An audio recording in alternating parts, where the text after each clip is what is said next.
آج ہم بات کریں گے دعائے حزب البحر کے فضائل و برکات، اس کے پڑھنے کے فوائد اور اس کی ریاضت کے طریقے کے بارے میں۔ تو اس ویڈیو کو آخر تک ضرور ملاحظہ فرمائیں۔ نحمدہ ونصلی علی رسولہ الکریم، اما بعد فاعوذ باللہ من الشیطان الرجیم، بسم اللہ الرحمن الرحیم۔ اللہ تعالی نے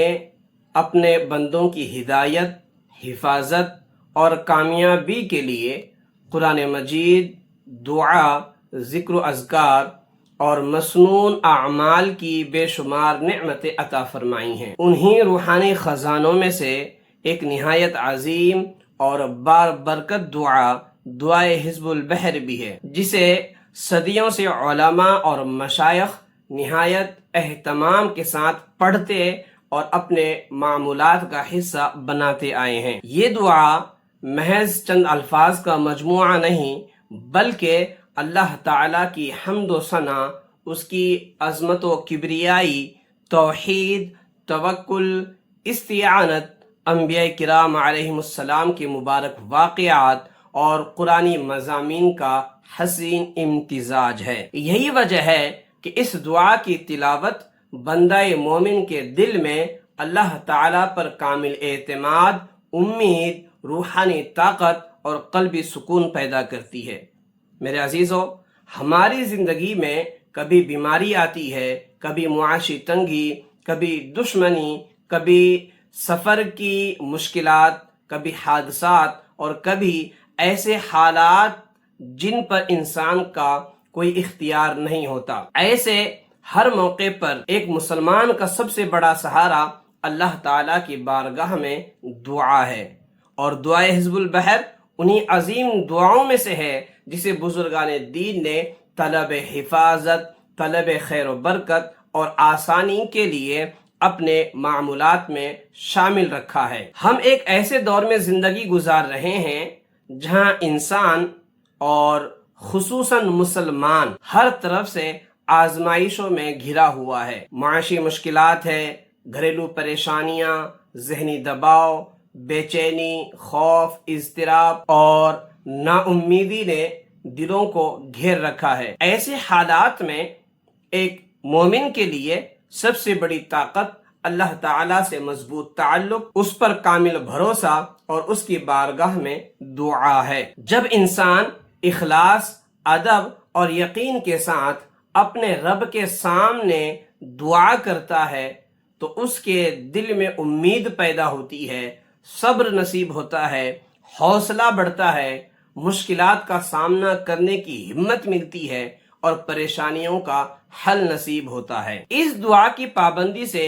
انسان کی زندگی میں گہرے اثرات مرتب ہوتے ہیں، بندے کا اپنے رب سے تعلق مضبوط ہوتا ہے، دل کو سکون، اطمینان اور شرح صدر حاصل ہوتی ہے، ایمان، یقین اور توکل میں اضافہ ہوتا ہے، خوف، بے چینی، وسوسہ اور ذہنی اضطراب میں کمی آتی ہے۔ ذکر الہی کی برکت سے دل نور ایمان سے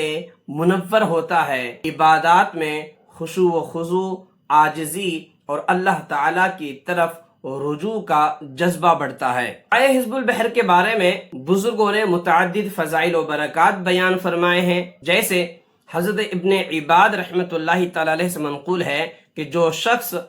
طلوع آفتاب کے وقت یہ دعا پڑھے، اللہ تعالیٰ اس کی دعا قبول فرماتا ہے، اس کی تکلیف دور فرماتا ہے، لوگوں کے درمیان اس کی عزت و وقار میں اضافہ کرتا ہے، اس کے سینے کو اپنی معرفت کے لیے کھول دیتا ہے، اس کے معاملات میں آسانی پیدا فرماتا ہے،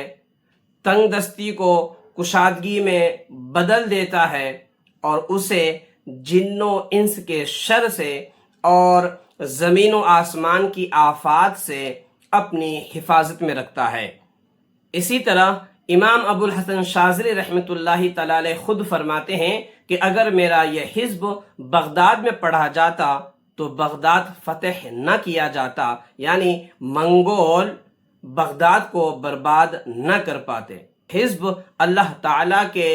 وعدہ حفاظت کا ذریعہ اور مومن کے لیے ایک مضبوط ڈھال ہے۔ امام ابو الحسن شاذلی رحمۃ اللہ تعالی علیہ نے اس حزب کی کئی برکات بیان فرمائے ہیں، جیسے جس جگہ اس حزب کی تلاوت کی جائے اللہ تعالیٰ کے فضل سے وہ جگہ آفات و مصائب سے محفوظ کر دی جاتی ہے۔ شخص ظالم کے شر سے حفاظت کی نیت سے اسے پڑھے، اللہ تعالیٰ اسے اپنے حفظ و امان میں رکھتا ہے۔ جو شخص ہر نماز کے بعد اس کے پڑھنے کا معمول بنائے، اس کے لیے حوادث زمانہ سے حفاظت اور دینی و دنیاوی خیر و برکت کی امید کی جاتی ہے۔ جمعہ کی پہلی ساعت میں پڑھنے والے کے لیے آفات سے حفاظت اور لوگوں کے دلوں میں محبت پیدا ہونے کا بھی ذکر منقول ہے۔ علماء نے اسے سفر میں پڑھنا باعث حفاظت قرار دیا ہے، اور اہل سلوک کے نزدیک یہ دعا روحانی تربیت، معرفت الہی، توکل اور یقین میں ترقی کا مؤثر ذریعہ سمجھی جاتی ہے۔ دعائے حزب البحر کو اگرچہ ہر مسلمان اللہ تعالیٰ کی رضا اور برکت کی نیت سے پڑھ سکتا ہے، لیکن مشائخ طریقت نے اس کی خصوصی ریاضت کے لیے چند آداب اور ضوابط بھی بیان فرمائے ہیں، جن کی رعایت سے عمل میں یکسوئی اور باطنی فیوز و برکات کے حصول میں اضافہ ہوتا ہے۔ دعائے حزب البحر کی ریاضت کے لیے سفر المظفر کی 6، 7، 8 یا 7، 8، 9 تاریخیں نہایت مؤثر سمجھی جاتی ہیں، اور دوران ریاضت اعتکاف یا خلوت اختیار کی جاتی ہے۔ ایسے ہی احرام باندھ کر عمل کیا جاتا ہے، ترک جلالی و جمالی کا خصوصی اہتمام کیا جاتا ہے، اور دعا حزب البحر کی ریاضت کو کسی شیخ کامل، صاحب اجازت اور باعمل مرشد کی نگرانی میں انجام دیا جاتا ہے۔ ریاضت کی تکمیل کے بعد صدقے کی نیت سے جانور قربان بھی کیا جاتا ہے۔ اس پورے عمل میں فرائض و واجبات کی پابندی، حلال روزی،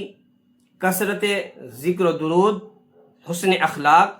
تقوی اور اخلاص کا خصوصی خیال رکھا جاتا ہے۔ ان اصولوں کی رعایت کے ساتھ دعائے حزب البحر کی ریاضت کرنے والے کو اللہ تعالیٰ کے فضل و کرم سے روحانی ترقی، قلبی سکون، باطنی انوار اور خیر و برکت کے عظیم فیضان حاصل ہوتے ہیں۔ میرے عزیزو، اگر آپ کو یہ ویڈیو مفید لگی ہو تو زیادہ سے زیادہ لوگوں تک شیئر کریں، تاکہ وہ بھی اس عظیم دعا کی حقیقت، فضائل اور برکات سے آگاہ ہو سکیں۔